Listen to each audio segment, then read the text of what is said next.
Base building, empire management, and army control. Hello, my name is GamerZakh and welcome to my 30 upcoming PC strategy games in 2021 and 2022 list. Now, the primary target here are real-time strategies and 4Xs, but there are some unique and unexpected titles that might surprise you as well. So take a seat in your commander's chair and get ready to control the battlefield. I've spent a lot of time on this, so if you do appreciate what you see here, please do like, subscribe, and share the video with your strategic communities, as it really does keep this channel marching along and these videos being made. Also, be sure to vote on your favorite game from the list over at gamerzakh.com/listhub. Extra games, bonus behind the scenes, and a Discord community you can join are all there, or follow on Twitter to reach me directly. You can also subscribe to this channel for more like these lists, looks at new games and nostalgic gaming content, and follow on Twitch to see me live. There are also many bonus games after the main list, so be sure to watch all the way through. Alright, now let's get started. Opening the gate, we begin with Beyond All Reason by BAR Team. Open Source RTS. This is a promising looking sci-fi strategy game that seems to be trying to take a classic formula but amp it up to something next level. Whether they can do that, well, we can hope. Every projectile and explosion is simulated in real time, thousands of units on the battlefield, each with their own AI, and a focus on the importance of terrain, and thus unit movement types matter. And gameplay isn't going to be about resource collection and management, as it's about the units and how many your CPU can handle. Not to mention, there are 394 units right now. It sounds impressive, but also this could be very messy and unfocused, though its inspiration of Total Annihilation is pretty much what it's going for, so it should be for fans of that. Beyond All Reason is certainly an interesting project, and however it turns out, I'd be keen to see how things go. Getting a bit more creative, we have Moduwar by Biohex Games. The initial look at this game was seeming rather rough, but after having played the demo, I was pleasantly surprised. This is a modular unit RTS where your base is made up of parts, and those parts can split to become units. Imagine Spore, but as an RTS. Kind of like Impossible Creatures. You'd think it'd be pretty straightforward with the options you have, crafting some units and moving out, but the way the pieces work leaves a lot of room for meaningful customization, arrangement, and micro can be incredible if you're good enough. Being able to split off pieces on the fly and reattaching them as needed. Smaller pieces move faster, bigger pieces live longer. Story-wise, there's also a nice touch of full motion video acting, which is in vogue now because of the Command & Conquer remasters, but of course can come off cheesy at times, but sometimes that's the point. Overall, I don't think that this is going to be the next esport, but for a real-time strategy game, it's better than expected and feels like something different. Moduwar entered early access in 2020 and is looking at a 2021 release. Going a little bit bigger, it's Fata Deum by 42 Bits Entertainment. When you see this, God gamers will know what it pretty much looks like. It's like Black and White, as you're equipped with divine powers, and you are trying to gain as many mortal followers as you can. Raise armies to conquer thy neighbors, or build up to become a culturally convincing powerhouse, as you act as a benevolent or tyrannical deity to foster or frighten your followers. You can also micromanage people or leave them to their own devices. Basically, lots of choices in how you play, which is what a god game is about, and the armies and conquering make this like a strategy game too. There's meant to be a campaign mode with an engaging narrative, but capturing that kind of deep yet humorous charm that god games tend to need can be a very difficult balancing act. It raised 60,000 euros on Kickstarter, which is a decent but not huge amount, and is planning to enter early access in 2021 with a full release for Fata Deum by 2022. Sticking with the gods, we've got Divine Commander by Salty Lemon Entertainment. A handcrafted action RTS of Greek gods battling each other with base building and army colliding. This does look a little cartoony, and the big note here is that it's being designed for controllers, meaning the average PC strategy gamer isn't going to be that into this, but they do say that the typical console RTS are mediocre experiences, and they want to make it something proper. That does also mean that it's going to be more of a macro strategy game with less focus on high-speed micromanagement, which some would prefer.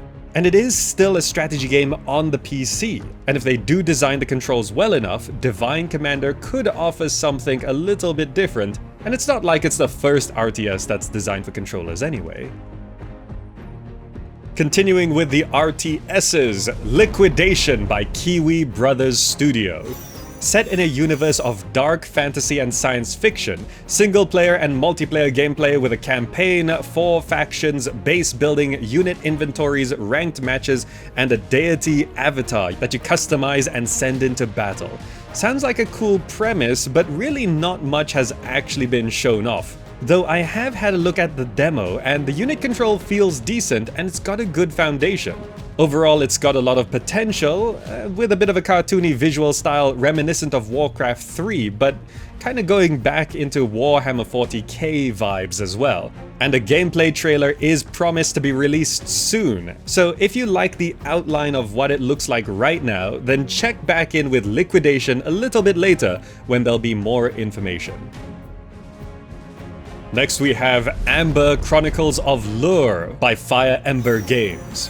A modern RTS reforged is the idea here, in a world ravaged by constant war for control of Amber, a rare element. Play through the story mode, choose one of 8 factions and compete online, or create custom maps and experiences to share with the community. Sample gameplay footage is at least available, though as this is just about starting a Kickstarter at the time this video is going out, it is looking rather rough and unpolished, so if it makes it through the Kickstarter, then there's going to be quite a bit of work to do. There is promise, but it's all subject to change at this point, and it's mainly one to watch. Hopefully Amber Chronicles of Lhür is an RTS reforged a bit better than what Warcraft 3 reforged ended up being. Get ready to play with others in DwarfHeim by Pineleaf Studio. Asymmetric co-op multiplayer competitive RTS. This is about different classes of dwarves controlled by different players who work together to overcome their enemies. The fact that your class, builder, miner, or warrior, limits what you can do means cooperation is key, and it brings some new challenges to RTS gameplay. Of course, being a dwarf RTS, there is an underworld layer to the map where you'll be mining and refining materials, and there's an exploration element to the map as well, as you'll be digging out terrain, and as a warrior, you'll be clearing out creep camps and capturing objectives. Generally, it looks great, and towards the end of 2020, it's going through early access, which does mean it's a bit lacking at the start in terms of content, and various things need to be improved, particularly unit behavior and pathfinding. But it's got a solid base, and DwarfHeim might be a fun co-op game to play with friends and strangers now, though it can be frustrating if your teammates aren't the positive type. You could wait a bit for it to finish by the target summer 2021 release window. And then we've got Diplomacy is Not an Option by Door407. Born as a feudal lord but bored of the luxurious lifestyle, you go through a midlife crisis and the peasants are now unhappy. Also, you're tasked with harvesting natural resources from foreign lands, which upsets the locals, so you get a lot of enemies in this game. Perhaps you should turn around and fight the king instead. You will also face moral dilemmas and human stupidity. Anyway, no one is your friend, and you're going to be managing your city, economy, resources, defenses, and more to try and survive and maybe achieve victory. It's certainly a fun take, and kind of like a fantasy medieval They Are Billions kind of thing, which sounds like a good time. Visually, it's colorful and low poly, but probably necessary considering the sheer size of the horde that's coming to kill you. Diplomacy is Not an Option seems like something that a lot of people will enjoy for a time at least, as long as it does actually all work and delivers what's promised in 2021. Next up we have The Fertile Crescent by miniboss and LincRead. At first glance, this looks and feels almost like a demake of Age of Empires, but with a few tweaks to gameplay and survival elements. It's an indie RTS with multiplayer made by a 2-person team and has some charming pixel art to go with it. Up to 4-player multiplayer, you'll be settling the land, harvesting resources, training units, defending your village, and destroying your rivals. It's definitely not a big AAA RTS that's gonna become the next big thing, but it does have some niche appeal.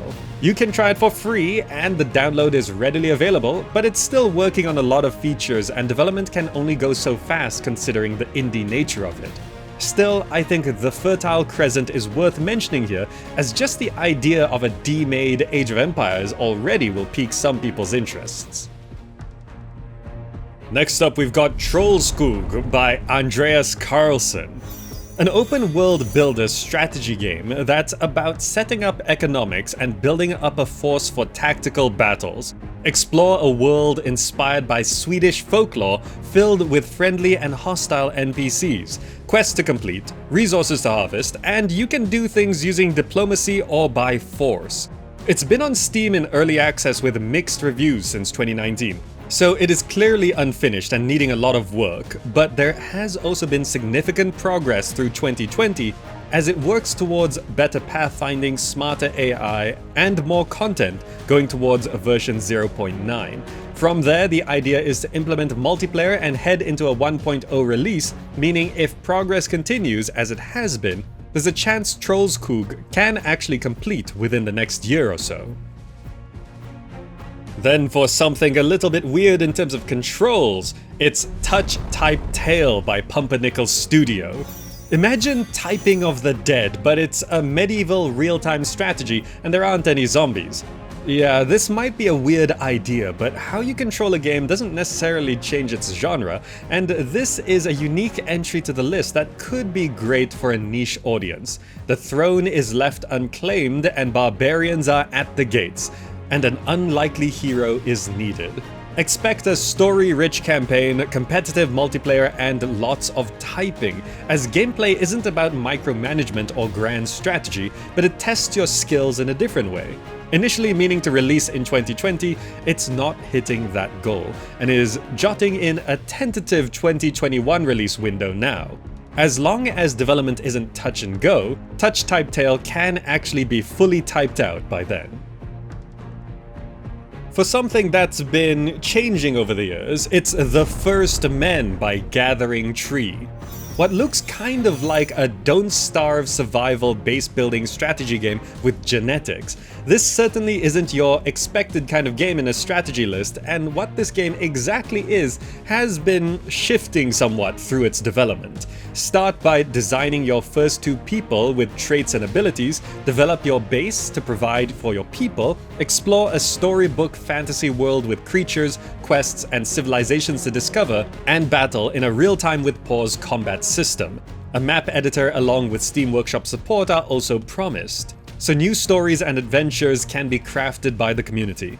It's weird, and it looks weird and different, which can be nice, but also if it's a bit too unexpected, then people might not be able to get into the game properly. Considering how it's been changing a lot, we'll need to see how The First Men actually is when it enters early access before judging it, targeted right now for a Q2 2021 release. Shrinking down, we have Empires of the Undergrowth by Slug Disco Studios. Mine out your colony, uncover resources, hunt bugs, and overwhelm rival colonies. This is an ant RTS that plays a bit like Dungeon Keeper mixed with Sim Ant, and we've been watching it for a few years now.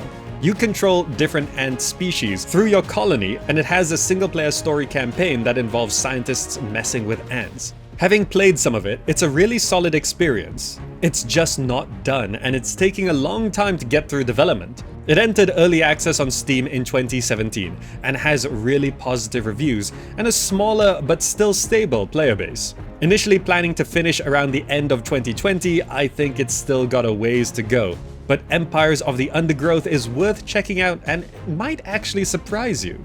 I just wish it was actually done. Now, for some of the best pixel art you've ever seen, we've got Songs of Conquest by Lavapotion. With the subtitle of Classic Adventure Strategy, this is looking a lot like Age of Wonders or Heroes of Might and Magic. But one thing that stands out immediately is a clear dedication to the pixel art style that I've not really seen at this level very often, especially not in a strategy game. Turn-based kingdom building, raising of armies and magicians, questing for loot, fighting monsters and optimizing build orders. 4 factions vie for control and local multiplayer is planned for release with the possibility of online multiplayer later down the road. I know there are many who aren't fans of pixel art, but it's a great way to create that nostalgic feeling, but this is all still rendered in a 3D environment with some modern visual touches and gameplay features that should keep this from feeling dated. Originally planning a 2020 release, it's been delayed into 2021, which is when we can get a closer look at the wonderful pixel art of Songs of Conquest.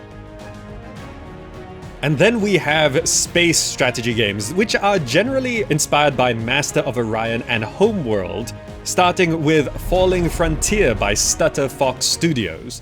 A space RTS that has logistical gameplay and physics systems in a large-scale solar system. Build what you need from orbital facilities to military fleets, discover planets and space anomalies, and claim what's rightfully yours, then fight for it. There's a ship designer too, which is a common feature in space strategy games and generally a nice addition. And overall it looks not bad right now, visually pretty nice. Though I do worry that character and personality might be a bit lacking just from what we've seen right now. But there's a good number of videos on YouTube you can check out, and the more I watch them, the more I feel like I'm on board for this. Hard to properly judge Falling Frontier just from that, so 2021 should see some kind of release for the game, and we'll know a lot more by then. Staying in space, it's Dominus Galaxia by StarChart-Interactive. Space turn-based 4X on hexes promising to be easy to get into, but has the depth to delve further, where you are an emperor of a spacefaring race. Ship design, huge randomized tech trees, plenty of races, a non-cheating AI, diplomacy, lots of galactic terrain types, random events and modding support. Emergent and replayable gameplay is a key focus, with things being different every time you play, which can keep things fresh, but if taken too far it can become messy. So pulling that off is about hitting that thin line between the two. After having a relatively small but successful Kickstarter at the end of 2019, 2020 has seen updates and work being done on the fundamentals like performance, pathfinding, AI, combat, and everything else that is needed to get this playable. But there is still a lot of work to do for Dominus Galaxia, and hopefully the amount they crowdfunded will actually be enough to last until release. And then we have Star Dynasties by Pawley Games. Set in a divided galaxy following the destruction of Earth, here you can expect light empire management and grand strategy, along with a procedurally generated narrative centered around human drama and politics with choices. Basically, it sounds like Space Crusader Kings, which is a phrase that I know many would be interested in. You play the role of the head of a political family, dealing with traditions, laws, reputation, and diplomacy, and trying to hold everything together through the generations. The idea is nice, but visually it might seem a little bit bland. Also, trying to do what Crusader Kings does can be hard, as there's just so much that can go wrong. Star Dynasties is trying to establish itself for a playable 2021 release, so it shouldn't be too long if you think you'll be into this. For one more space game, we've got Alliance of the Sacred Suns by KatHawk Studios. With the pretty impressive tagline of the first 5x grand strategy game ever, this is a game that is promising a lot, and it's set a very high standard for itself. The 5 X's being Explore, Expand, Exploit, Exterminate, and the new 5th one being Exist, as you are a character in the game, and if you die, it's game over. Colonize planets, establish outposts, build military, and develop your great house alongside rival houses as you try to unify the Celestial Empire against an ancient enemy. Relationships and diplomacy are going to be a big part of the game too. Gameplay is generally more on the macro scale. You're building a giant project, not micromanaging things. So think of Space Crusader Kings again, kind of. There was supposed to be an early access release in 2020, but it seems Alliance of the Sacred Sons is delayed, having just had an alpha run towards the end of 2020 instead. So it's going to be a while longer before we can get into this. Coming back down to earth, we have Knights of Honor 2 Sovereign by Black Sea Games. Become the king and wrestle control of Europe in this accessible grand strategy with real-time gameplay. A living, breathing world awaits where you'll partake in diplomacy, intrigue, trade, and conquest. Meanwhile, you'll be choosing your royal court with marshals, clerics, merchants, diplomats, and spies. A robust multiplayer scene is also planned, and overall, the game looks great so far. Okay, at the time of writing this, the game is still scheduled for a 2020 release, but as we're really close to the end of the year and no specific date has been said, Knights of Honor 2 Sovereign is either going to be released right at the end or is going to be delayed into 2021. Many have been waiting a long time for this game, so we can hope earlier rather than later, but in my experience, and as you've noticed from the rest of this list, it's probably gonna be delayed, but we can hope. Then, for the competitor to Civilization, it's Humankind by Amplitude Studios. Alternative historical 4Xs are on the rise as they all vie for Civilization 6's throne, and here's a real contender. Civ 6 is in the middle of its life with content updates planned for the next year or so right now is when other games are going to try and carve out some land for themselves. Humankind has a lot going for it. From a unique tactics-styled combat system to region-based cities to a totally fluid civilization to play with, your goal is to develop and evolve your culture through the ages and leave an unforgettable mark on the world with your fame. Having played some, it's pretty refined and fun, but it's a question of whether it's too similar or too different for Civ fans, and if it's something you'd want to shift over for. Maybe you'll want to play both at the same time. It's hard to attract a huge number of players away from the traditional brand, but it's not unheard of, and Humankind definitely is not pulling its punches. We'll know for sure how it performs when it releases in 2021. In a similar vein, but staying a bit more ancient, it's Old World by Mohawk Games. It seems that as Civilization 6 has reached middle age, many developers are attempting to challenge its position on the historical 4X throne, and here's another one. The lead of this one, Soren Johnson, actually was the lead on Civilization 4, and Old World is a historical 4X that's like a mix of Civilization and Crusader Kings. Settling cities, district building, conquering tribes, and competing with rival civs is all part of it, but there's also story events, political choices, and generations where your leader does age and die, eventually replaced by an heir. Many seem to be liking it, but it's unclear if Old World really can compete with Civilization, or it's just gonna be its own thing. But after a year in early access as an Epic Store exclusive, it'll be releasing properly in 2021. Going a bit more indie, it's BOC Birth of Civilization by Code Arts. This is a historical 4X with climate simulation set from the Ice Age to the fall of the Western Roman Empire. Vast maps resembling the planet's curvature, plenty of AI customizations, a world building and script editor, and mod support are promised, along with maybe multiplayer later on down the line. Getting all that done seems to be a bit of a challenge though, as progress is going a bit slow and no release window is given. It is an indie game, and a little rough around the edges when looking at it, but it's got some nice ideas. Early access or alpha was meant to start in 2020, but development has been delayed and interrupted for various reasons. So it's something that we can watch for now, or just check back in with BOC Birth of Civilization a year from now and see how it's doing. Next we have Rising Lords by Argonwood. Turn-based tactical combat with card and board game mechanics. This isn't your traditional PC strategy game, but there is more than you probably think. You collect taxes, harvest resources, manage supply lines, manufacture goods, build fortified cities, raise armies, and reshape battlefields. With a campaign mode and up to 4-player simultaneous multiplayer, there is a few ways to play this game, and the subtleties of how everything works together should allow plenty of ability to min-max and take small advantages, so skill and knowledge can pay off in your matches. The 2D graphical style is a bit cartoony, but does have that medieval parchment look to it, which I think some people will appreciate.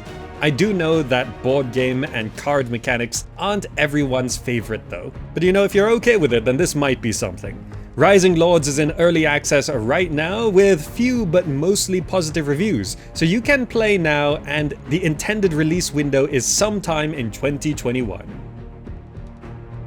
Next up, we've got War Selection by Glyph Worlds. Alternative mix and match historical gameplay. This is an RTS where you start in the Stone Age and through the course of 7 eras, you select cultures and nations to develop your own unique civilization. Base building, resource collection, and warfare works as expected, but with over 100 buildings and 200 units when all is counted together. Knowing what does what might take a little while to learn.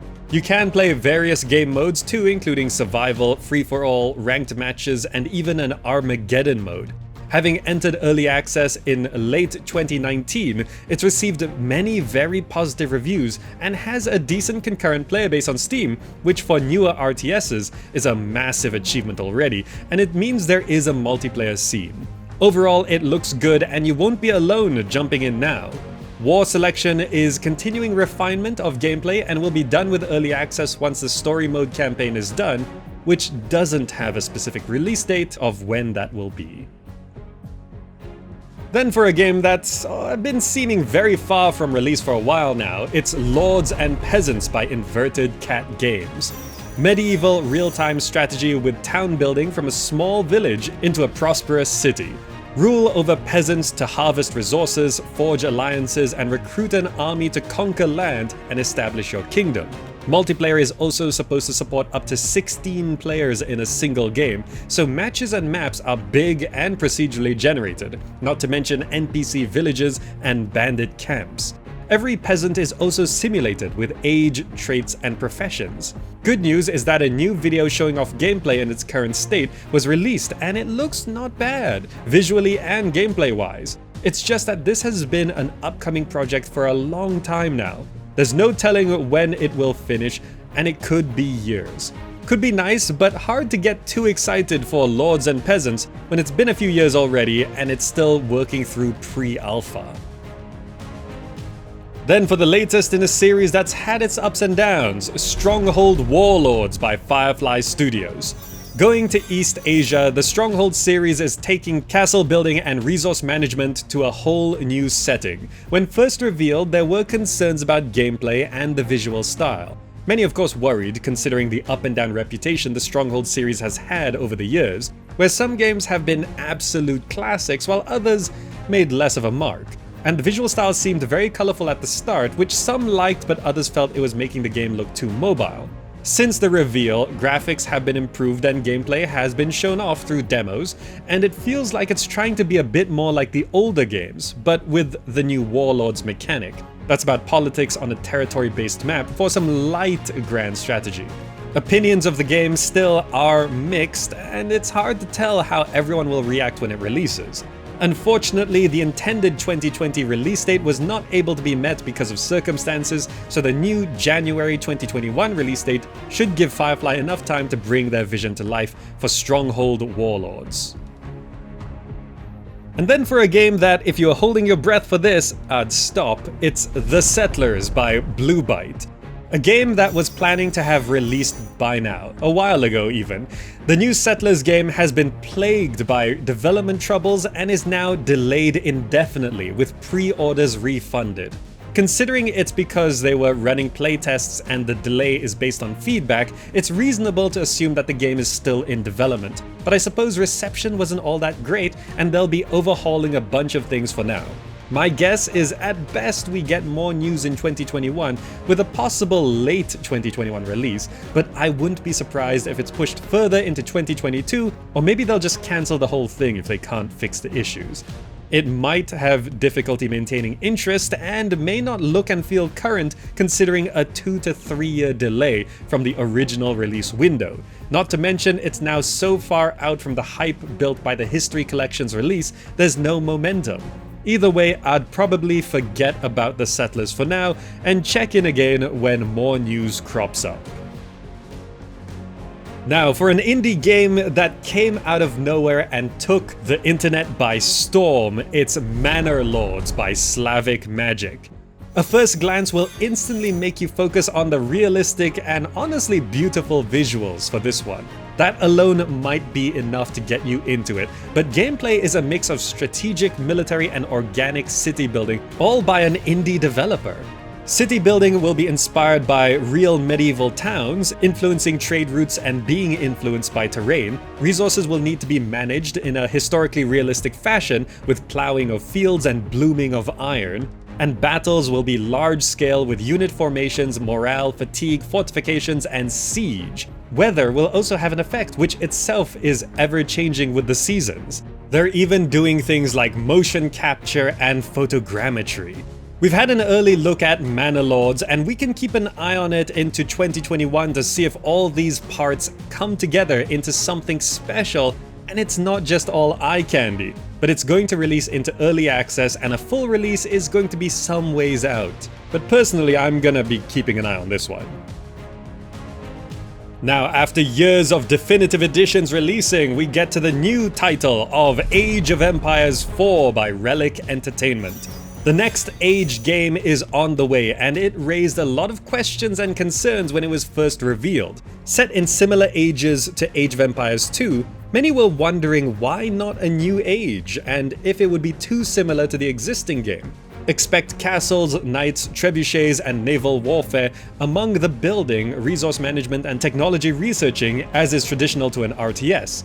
Testing has been going on, and details are still being worked out. But it does seem that Age 4 is trying to be different with manable walls, unit abilities, and terrain differences, which were noticeable from the trailer. It's always a challenge modernizing such an established series, and this is going to be making huge waves one way or another. Will people like Age of Empires 4? Will it have a long-lasting competitive multiplayer scene? Only time will tell. And for the final main entry, but there's many bonus games after this, so stay tuned, it's Homeworld 3 by Blackbird Interactive. An announcement that got a lot of people interested, indicated by the FIG crowdfunding campaign that raised $1.5 million. This is a new installment in the classic 3D spacefaring RTS series. Having a crowdfunding campaign despite being published by Gearbox was a suspicious move, but the goal was set to $1, and it was stated to be confirmed from the start that they're just using FIG for insider and backer access. But still a bit weird in my opinion. Exact gameplay isn't going to be confirmed at this point, and we should have more specifics through 2021, as it's scheduled for a late 2022 release. Which, let's face it, could be delayed into 2023, but for now we can watch this game develop and hope Homeworld 3 lives up to the incredible legacy from the original games in terms of story, atmosphere, and gameplay. That is going to be a challenge. Alright, now for a bunch of bonus games, but if you made it this far, you probably enjoyed your time here, and it would be greatly appreciated if you could like, subscribe, share this video, and ring that bell, as it really does help keep this channel running. Head over to GamerZakh.com/listhub to vote on your favorite game from the list and for bonus stuff. Also, you can support more directly using the Humble Bundle referral link to buy games, perusing my gaming merch store where I design my own products, or checking out the Patreon or Subscribe Star to really help keep the lights on. All linked down below, along with the Discord community, Twitch live streams, and social media accounts where I'm active and contactable. Now for those bonus games, starting with a mention of Frost Giant Studios. This is a new studio by ex-Blizzard developers intending to make new RTS games. Nothing specific confirmed, but you could keep an eye on them. Cartographer. This is an indie solo project that's kind of unconfirmed right now. Expect multiplayer turn-based strategy, and there's a little bit of a look at it on their website. Leviathan's Armored Skies is something I was told about. This is a story-based strategy game where you captain a flying warship in the midst of a steampunk-inspired alt history of World War I, managing the lives of your crew and tactically pilot through enemy territory. No footage has been released yet, though. Starborn Sovereign Space, this is basically released. It's a Space 4X that's been in beta for years, so I guess technically it's upcoming, but I'm gonna start considering this one kind of released. Similarly, Outscape, this actually says that it's ready and playable, but it's still adding content, so it's keeping the early access label for that, which I would say is misleading. If a game's finished and ready, then it should be released. So keeping the early access label just because it's continuing to get updates, that's starting to twist the phrase a little bit too far for me, so it's just a bonus mention from now on. Knight's Province, this has been in development since 2013, so you can go have a look at it, but I'm gonna think it's gonna just keep on taking a while longer. Aurora Air, this is an RTS village tower defense thing by a solo dev. It's still slowly making progress, so you can go check that out. It does at least look better than last year. Zero AD is still going, so you can keep checking on that if you're interested in an alternative to Age of Empires. And then for remasters, I just want to always mention these. Skylords Reborn, it's a fan-made remaster of Battleforged. Battle for Middle-earth Reforged, it's a remaster by fans as well. Age of Empires Online, the fans have revived this game with Project Celeste. And an official remaster that may or may not happen, Age of Mythology Definitive Edition. It might happen, it's on the table, but it's not 100% confirmed, but I would be interested in that. And that's it. 30 plus upcoming strategy games that should be releasing through 2021 and some into 2022, depending on their developments. Which ones are you wanting to play? Also, here's something I'd like to know from you. With all these strategy games, do you feel like the genre is going strong? 4Xs have gotten a lot of attention, but even RTS seems to be coming back into the spotlight. But maybe it's all still lacking compared to the golden age of decades ago. Either way, if you'd like to see more strategy content, you can check out classic and new games on the channel like Age of Empires, Civilization, Stronghold and more, or all the other new games I cover in the Gamer Encounters series. Also, this is only one of 6 main lists of upcoming games that I make every year, so there are plenty more that I can show you in the other genres. So watch them all and stay in the know. Alright, that's all for now. Thank you so much for watching, hope you enjoyed it and found it useful, and I'll see you in the next video.